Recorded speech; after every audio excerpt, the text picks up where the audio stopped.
Manchester United kicked off their preseason campaign with a trip to Helsinki, Finland, where they faced Championship side Wrexham at the Olympic Stadium.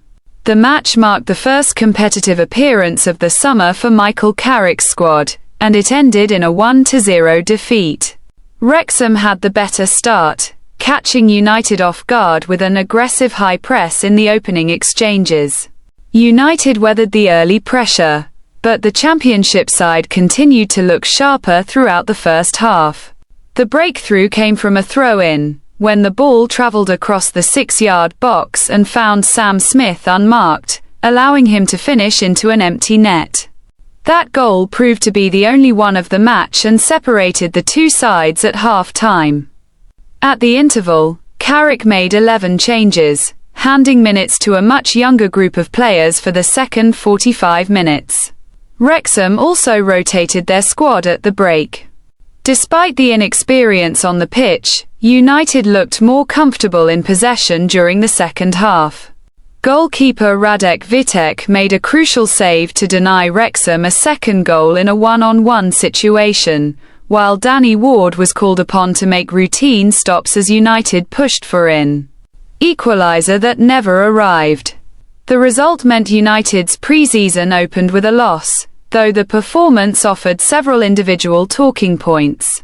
Before diving deeper into those talking points, if you're new here, this is Final Whiz, your source for daily Manchester United coverage. If you want every transfer update, injury report, and match breakdown delivered straight to you, make sure to subscribe, hit the like button, and leave a comment letting us know which United story matters most to you this summer. It genuinely helps this channel grow, and it ensures you don't miss a single headline. One of the standout performers on the day was new signing Andre Santos, who made his first appearance for Manchester United following his £50 million move from Chelsea. Santos operated in a deep-lying midfield role, often dropping between and even behind Harry Maguire and Aiden Heaven to receive the ball. He was directly involved in build-up play from the opening minutes, consistently looking to collect passes from goalkeeper Tom Heaton and intervene when Wrexham attempted to play the ball through midfield. United view Santos as capable of playing either as a number 6 or a number 8, and his performance in Helsinki suggested a player suited to progressing possession from deep areas, a role that fits the system Carrick is building. The performance included both positive and inconsistent moments. Santos was dispossessed by Bailey Cadamarteri in the centre circle at one point, a moment that allowed Wrexham a counter-attacking opportunity. He also lost the ball to former United Academy player Sam Smith during one exchange, though he quickly recovered to win possession back. In a separate incident, Santos was fouled by Smith in the centre circle and reacted visibly, gesturing toward the opponent. Santos was also positioned reasonably well at the moment of Wrexham's goal, though the breakdown stemmed from a lapse in concentration among several teammates rather than in individual error on his part. Analysts have suggested Santos appears to be a closer fit as a like-for-like Casemiro replacement than fellow midfield signing Yuri Tielemans. Alongside Santos, 19-year-old Tyler Fletcher stood out after being handed the captain's armband for the second half. Fletcher was heavily involved in patient build-up play, consistently offering passing options to the centre-backs and progressing the ball into midfield with composure. His performance drew attention as a sign that United's academy pipeline could still produce first-team options, even as the club invests in multiple new midfield signings this summer. Turning to the individual player ratings from the match, the first half back line of Tom Heaton, Lenny Yoro, Aiden Heaven, Harry Maguire, and Luke Shaw received mixed marks, largely due to difficulties dealing with Wrexham's long balls into the channels, which contributed to the concession. In midfield, Santos was the standout performer of the first half, while Jack Fletcher and Mason Mount put in steady, if unspectacular, shifts. In the attacking third, Bryan Mbeumo was United's most dangerous threat with several neat touches, while Joshua Zirkzee struggled to have an impact, and Patrick Dorgu showed good work rate in an advanced left-sided role. The second-half substitutes offered encouraging signs for United's academy pathway. Radek Vitek, Jayden Braaf, Aidan Heaven, and Jacob Diallo all featured, alongside Harry Amas, who made one strong challenge to regain possession and launch an attack. Tyler Fletcher earned the highest rating of the match at 8 out of 10 for his composed second-half display, while Chido Obi also impressed with strong movement to create one of United's better chances. Ethan Wheatley looked lively in behind the Wrexham defence but struggled at times to retain possession with his back to goal.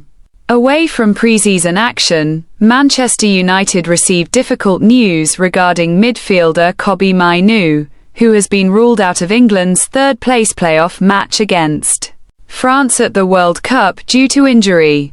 Mainoo did not play a single minute for England throughout the tournament, despite enjoying a strong club campaign under Michael Carrick at Manchester United.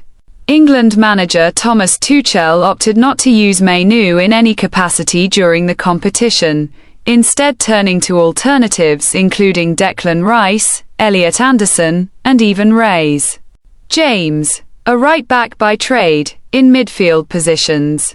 The official England men's football team account confirmed the setback, stating, "Kobbie Mainoo is ruled out of today's matchday squad to face France due to injury." The statement did not specify the nature or severity of the injury. Before the tournament, Mainoo had started the 1-0 friendly victory over New Zealand and appeared as a substitute against Costa Rica. The Daily Mail had reported that Mainoo was expected to start England's group match against Ghana, which ended 0-0, but Tuchel opted to continue with Rice after reportedly being unconvinced by Mainoo's performances in training. Former United captain Gary Neville addressed the broader midfield issues facing England during the tournament while speaking on the overlap, stating, "You look at today, Declan. Definitely, he's not been right since day one, has he? That's a big problem for us, him not having the energy and the speed to get to the ball. We know what he's like, he's a fantastic player." Kobbie Mainoo would be asking a question, wouldn't he? He'd be wanting answers if you're Kobbie Mainoo after not coming on at all, because he can handle the ball a bit as well. Mainoo previously played a prominent role in England's run to the Euro 2024 final, appearing alongside Rice from the round of 16 through to the final against Spain, and has earned 14 international caps to date. On the transfer front, Manchester United have completed the signing of Yuri Tielemans from Aston Villa in a deal worth £35 million. According to The Athletic, the fee was tied to a release clause that was not widely known, and even a key figure involved in brokering the transfer was reportedly unaware the clause existed. The deal represents a significant profit for Aston Villa, who originally signed Tielemans on a free transfer. The Belgian midfielder has signed a 5-year contract at Old Trafford and brings substantial Premier League experience, having made 244 appearances in the competition, including his time at Leicester City. Tielemans arrives as part of a broader midfield overhaul that also includes Andre Santos. United reportedly moved quickly to complete the Tielemans deal after stepping away from a separate midfield target. Tielemans arrives as part of a broader midfield overhaul that also includes Andre Santos. United reportedly moved quickly to complete the Tielemans deal after stepping away from a separate midfield target. Despite his interest in the move, Tielemans was said to have insisted on speaking directly with manager Unai Emery before entering formal discussions, ensuring the process was conducted transparently. Following the completion of the transfer, Tielemans said, "It's hard to describe just how proud I am to join Manchester United. Signing for such a special club feels incredible. It is the culmination of years of dedication since I first fell in love with football. United's director of football, Jason Wilcox, commented on the signing, stating, "Yuri has consistently been one of the most outstanding midfielders in the Premier League throughout the past 7 years. He has all of the technical qualities, as well as the ambition and mentality, to thrive at Manchester United." Elsewhere in the transfer market, Arsenal are pursuing a move for Newcastle United's Bruno Guimarães following their Premier League title win, with the Gunners' initial £55 million bid having been rejected by Newcastle. Manchester United have also been credited with interest in the 29-year-old Brazilian, who has been at Newcastle since January 2021. However, former United forward Dwight Yorke questioned whether Guimarães possesses the quality required for Old Trafford, telling Boyle Sports, "I watched him play for Brazil at the World Cup and he's not convinced me.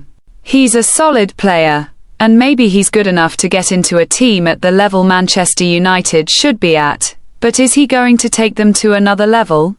I'm not seeing him picking up a ball and sending over one of those diagonal passes or cutting defenders apart. Bring me players that are going to make us superior. I'm not so sure that's Bruno Guimarães." Yorke instead pointed to Lille midfielder Ayoub Bouadi, an 18-year-old who impressed at the World Cup for Morocco, as a more exciting alternative. Lille have set a valuation of approximately £84 million for Bouadi, with Arsenal facing competition from Manchester City, Real Madrid, Paris Saint-Germain, and Liverpool for his signature. Finally, a look back at United history brings attention to former goalkeeper Fabien Barthez, a 1998 World Cup winner with France who later became a divisive figure at Old Trafford. Barthez's relationship with supermodel Linda Evangelista nearly led him to leave United just 1 year after joining, with reports in September 2001 citing Evangelista's dissatisfaction with the couple's living arrangements in northwest England.